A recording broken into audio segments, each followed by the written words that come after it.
Hola jóvenes, buenos días. Vamos a trabajar el tema de esta semana, que es el sistema respiratorio. Vamos a seguir hablando porque nos quedamos, después de hablar de las vías aéreas superiores, pasar por la nariz, la faringe y la laringe. Ahora nos corresponde hablar sobre nuestra siguiente estructura, que es la tráquea. La tráquea va a ser la continuación de la laringe, o sea, va a extender este tubo formado por la laringe, este canal desde el cuello hacia el tórax, donde se va a bifurcar, o sea, se va a dividir en dos partes. Se extiende desde el borde inferior de la sexta vértebra cervical, más o menos a nivel del cuello, un poquito casi al terminar el cuello, y va a llegar hasta la cuarta vértebra torácica, más o menos a donde está en la punta del esternón, unos 3 dedos por arriba. Tiene más o menos una forma de un tubo cilíndrico que va a tener una, un aplanamiento posterior, que es en donde entra en contacto con el esófago, o sea, por detrás tenemos al esófago. Tiene la característica de que no es recto, sino que se dirige oblicuo hacia abajo y hacia atrás. En un adulto va a medir más o menos de 11 a 12 centímetros con un diámetro de 16 milímetros, o sea, la circunferencia que va a formar, y va a estar formado por anillos en forma de C, o sea, por cartílagos que tienen una forma de C, unidos entre sí por una membrana intercartilaginosa. Esta es la tráquea por debajo de la laringe y se divide hasta en su porción inferior en dos partes. Los cartílagos tienen una forma de C con la abertura hacia atrás, que es donde se encuentra esta membrana intercartilaginosa. Detrás de esta membrana se conecta o se pega el esófago hacia atrás en, eh, en la tráquea. La configuración de la tráquea pues tiene la característica que va a ser algunas prominencias, va a tener repliegues que van a acentuar la forma de los anillos, porque los anillos están separados entre sí y unidos por una pequeña membrana, que es la membrana intercartilaginosa. Y vamos a dividir la tráquea en dos porciones, una porción cervical, que es la porción del cuello, y una porción torácica, que es la que se encuentra dentro del tórax. Va a tener cierta movilidad, aunque es muy, muy difícil, y vamos a ver que su punto más inferior, la parte más inferior, se le va a denominar la carina traqueal, que es donde se va a dividir en dos partes. Esas dos partes se van a denominar los bronquios. A partir de aquí empezamos a hablar del árbol bronquial. Los bronquios se van a dividir en varios niveles y vamos a hablar primero de los bronquios principales. Los bronquios principales son dos, uno derecho y uno izquierdo. Son las partes en las que se divide la tráquea. Va a haber uno a cada lado, uno que se va a dirigir directamente a cada pulmón, al pulmón derecho y al pulmón izquierdo. Al igual que la tráquea, estos tienen la característica que van a estar formados por los anillos en forma de C, no van a ser anillos completos. Son conductos tubulares y estos conductos se van a continuar con todo el árbol bronquial. Estas divisiones se van a ir formando y van a formar bronquios que van a ser ramificaciones progresivas en forma de árbol, o sea, arboriformes, hasta llegar a 25 divisiones en el ser humano, en nuestro cuerpo, y cada vez que se va ramificando, estos tubos se van haciendo mucho más pequeños. La característica de estos tubos es de que van a estar formados por cartílagos, por músculo, van a estar formados por una mucosa, pero estos anillos de cartílago ya van a ser anillos completos, completamente redondos, no van a estar abiertos. Al disminuir el diámetro va habiendo menos cartílago y más músculo, hasta terminar en su porción más interna y más pequeña, que es la porción con la que se une al alveolo. La función de estas estructuras de los bronquios y del árbol bronquial es la de distribuir el aire hacia todo el pulmón con el propósito de que llegue a los alvéolos donde se realiza intercambio gaseoso. Esto es el árbol bronquial. Se considera la tráquea el primer gran bronquio o la porción más, la rama, el tronco del árbol, y luego los bronquios principales, el derecho y el izquierdo. Les voy a dar una característica. Ponen sus manos de esta forma, se van a dar cuenta que cada bronquio tiene una disposición diferente. El bronquio derecho es mucho más corto, mucho más ancho y mucho más recto. Va a tener una estructura como más como continuación de la tráquea. Mientras que el lóbulo o el bronquio izquierdo es mucho más largo, mucho más delgado y va a estar mucho más angulado. Esto se debe a la posición del ilio pulmonar, o sea, de la entrada de estas estructuras hacia el pulmón. Luego, cada una de estas ramificaciones tiene un color especial porque van siendo, como su nombre lo dice, ramificaciones. Los niveles bronquiales van a empezar con la tráquea, que se va a dividir en los bronquios principales, uno derecho y uno izquierdo. El bronquio derecho tiene la característica que se va a dividir en tres bronquios. Los bronquios superior, medio e inferior, y el izquierdo en un superior y un inferior. Los bronquios superior, medio e inferior del derecho y los bronquios superior e inferior del bronquio izquierdo se van a denominar los bronquios lobares o lobulares, que van hacia los lóbulos del pulmón. Y luego cada uno de estos se divide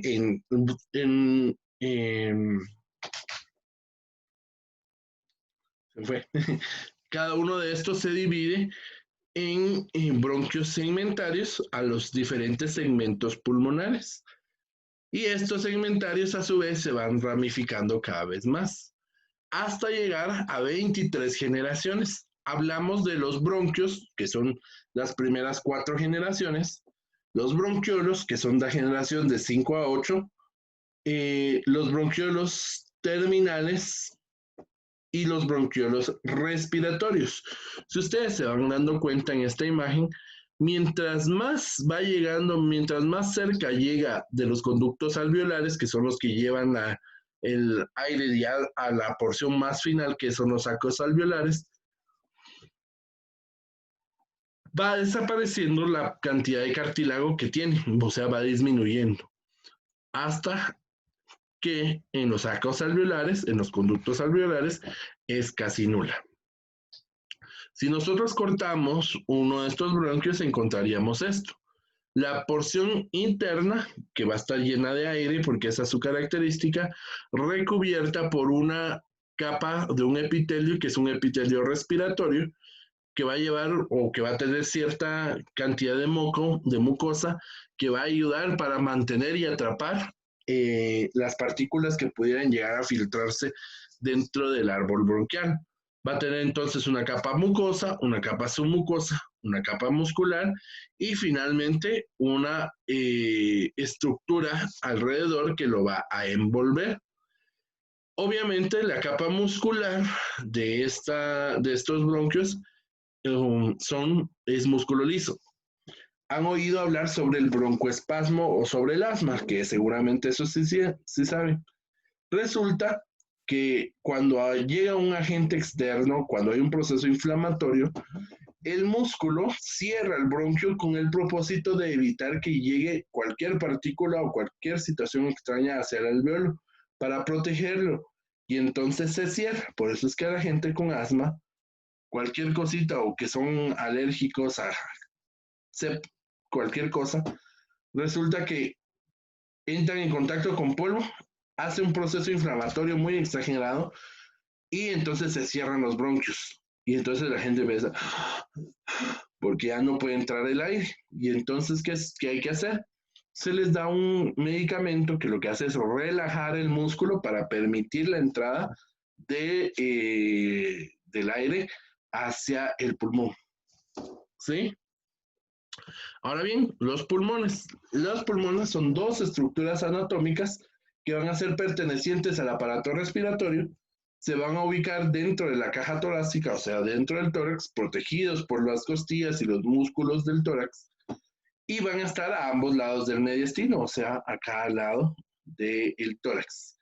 Los pulmones son los órganos por los cuales se va a recibir el oxígeno que viene desde el aire y se va a desprender del dióxido de carbono que va a pasar al aire al momento de salir.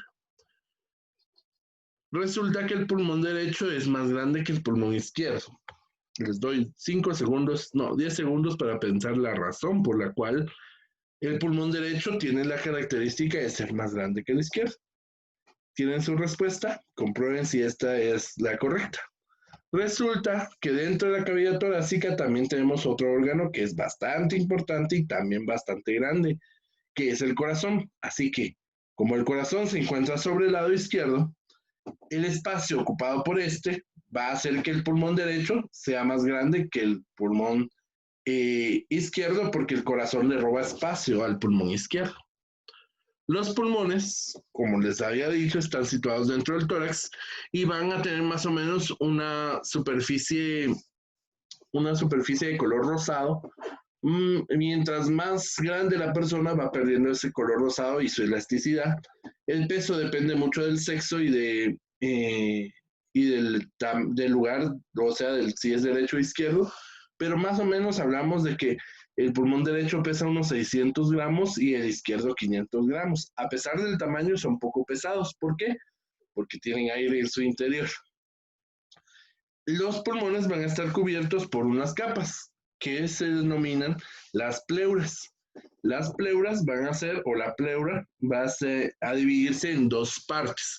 Una pleura parietal, que es la pleura que se va a pegar a la pared del tórax, o sea, va a ser una capa que recubre el tórax por adentro. Y la pleura visceral que se va a pegar al pulmón. Entre estas dos pleuras forman un aislamiento del pulmón y van a crear un espacio virtual que se va a llamar el espacio pleural o la cavidad pleural, donde en esta cavidad pleural va a haber un líquido que va a servir como lubricante para los movimientos de insuflación y de vaciamiento del pulmón. Dentro de estos, como les digo, se encuentra el espacio pleural. Estas van a generar una presión negativa dentro de la cavidad torácica, haciendo que con el movimiento del diafragma al momento de respirar eso genera la presión negativa que va a absorber el aire desde el interior y que al relajarse el diafragma y retroceder, pues también le va a permitir un retroceso elástico a los pulmones.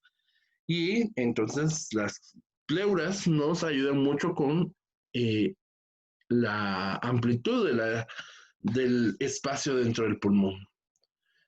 Esto lo vemos acá. Tenemos la pleura visceral que está pegadita al pulmón, la pleura parietal y entre ellas la cavidad pleural, donde está el líquido pleural que va a permitir o que va a lubricar los movimientos del pulmón dentro de la cavidad torácica, así como el pericardio más o menos. Sin embargo, pero aquí estamos hablando de el espacio pleural.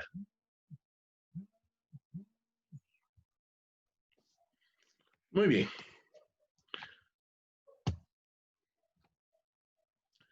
En los dos pulmones vamos a ver que se va a describir una porción llamada vértice o apex, que es la porción más superior, y una base que va a ser la porción inferior, que es la que va a estar por encima del músculo del diafragma.